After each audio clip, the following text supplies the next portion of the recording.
ইসলামী আন্দোলনকে যদি বৈষম্য বিরোধী আন্দোলন গুরুত্ব না দেয়, তাহলে ইসলামী আন্দোলনের প্রথম তাদের বিরুদ্ধে মুখ খুলতে বাধ্য হবে। ইসলামী আন্দোলন বাংলাদেশ 5ই জুলাই বৈষম্য বিরোধী আন্দোলনের 5ই জুলাই থেকে শুরু করেছে। 4 আগস্ট শাহবাগে আমি বলেছিলাম বিকালে যে আগামী 5 তারিখ জনগণের গণভবন জনগণ দখল করবে।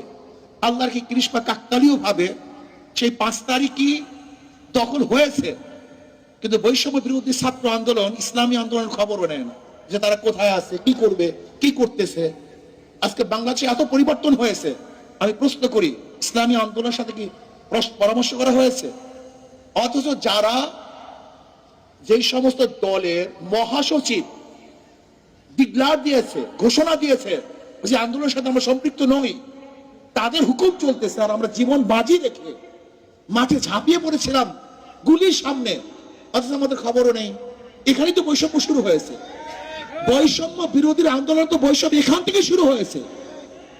এই বৈষম্য বিরোধী আন্দোলন যদি এখান থেকে বৈষম্য শুরু হয়, মনে রাখতে হবে প্রথম ছিদ্র হয়, সেখান থেকে প্রলয় সৃষ্টি হয়। ইসলামী আন্দোলনকে যদি বৈষম্য বিরোধী আন্দোলন গুরুত্ব না দেয়, তাহলে ইসলামী আন্দোলনের প্রথম তাদের বিরুদ্ধে মুখ খুলতে বাধ্য হবে। এবং রাখতে হবে ইসলামী আন্দোলন সবসময় সত্য এবং সঠিক কথা বলে আসছে, বলতে থাকবে, বলবে ইনশাআল্লাহ। আমরা জীবন বাজি রেখে ঝাঁপিয়ে পড়েছিলাম।